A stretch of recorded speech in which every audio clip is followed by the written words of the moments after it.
कॉलेजची फी भरायला शेवटचे 2 दिवस उरलेले होते, पण रिक्षावालाच्या खिशात एकही रुपये नव्हता. त्याने हाताशी होऊन स्वामीसमोर हात जोडलेले होतं आणि पुढच्या तासात रिक्षामध्ये एक अशी व्यक्ती बसली ज्याने संपूर्ण नशीबच बदलून टाकलेलं होतं. नमस्कार स्वामी भक्तांनो, आज आपण एका गरिबी आणि प्रामाणिक रिक्षावाल्याच्या अतिशय भावुक करणारा अनुभव पाहणार आहोत. हा अनुभव ऐकल्यानंतर तुम्हाला जाणवेल की गरीब माणूस प्रामाणिकपणे कष्ट करतो तेव्हा अक्कलकोटचे स्वामीराय स्वतः त्यांच्या पाठीशी कसे खंबीरपणे उभे राहतात हे आपण पाहणार होता. हा रिक्षावाला अतिशय गरिबातील आपले कुटुंब चालवत होता. त्याची मुलाची कॉलेजची फी भरण्याची आज शेवटची तारीख जवळ आलेले होतं आणि फीची खूप मोठी रक्कम होती. 2 दिवस झाले तर रिक्षाला चांगलं भाडं मिळत नव्हता. त्यामुळे फीचे पैसे जमा व्हायला वेळ लागत होते. जरी फी भरली नसती तर मुलाचे वर्ष वाया जाणार होती. या चिंतात पडलेले या रिक्षावाल्या काकाने रात्री रिक्षात बसूनच स्वामींच्या फोटोसमोर डोळे पाणावून प्रार्थना केलेले होतं. स्वामीराय, मी दिवस रात्र कष्ट करायला तयार आहे, पण माझ्या मुलाचे वर्ष वाया जाऊ देऊ नका. दुसऱ्या दिवशी सकाळी रिक्षा घेऊन बाहेर पडला.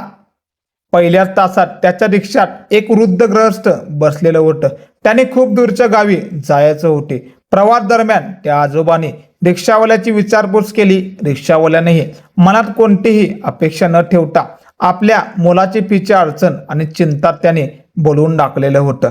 ते आजोबा शांतपणे ऐकून घेत होते. जेव्हा नक्की केलेल्या जागेवर रिक्षा पोहोचलेले होतं तेव्हा मीटरपेक्षा कितीतर जास्त भाडं होतं, पण त्या आजोबाने खिशातून थेट मुलाचे फीची संपूर्ण रक्कम काढलेलं होतं आणि रिक्षावाल्याच्या हातात ठेवलेलं होतं.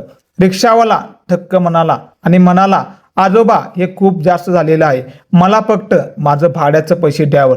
त्यावर ते आजोबा हसून म्हणाले, हे पैसे मी देत नाही, तुझ्या स्वामींनी तुझ्या मुलासाठी पाठवलेलं आहे. आत्ता तरी घे रे, गपगुमान फी भरून टाक. रिक्षावाल्याच्या डोळ्यात आनंद अश्रू वाहू लागलेलं होतं. जेव्हा त्याने मागे वळून पाहिलेलं होतं तेव्हा ते आजोबा गर्दीत कुठेतरी गायब झालेले होतं.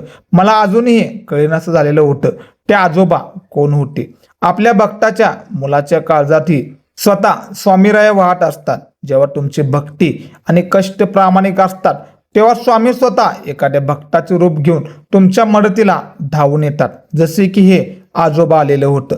अक्कलकोटचे स्वामी समर्थ आपल्या गरीब भक्ताला कधीच उपाशी किंवा हाताची झोप देत नाही, हेच यातून सिद्ध झालेलं होतं. रिक्षावालाचा हा गोड आणि भावुक अनुभव कसा वाटलेला होता कमेंट करून नक्की सांगा. व्हिडिओला लाईक करा, शेअर करा.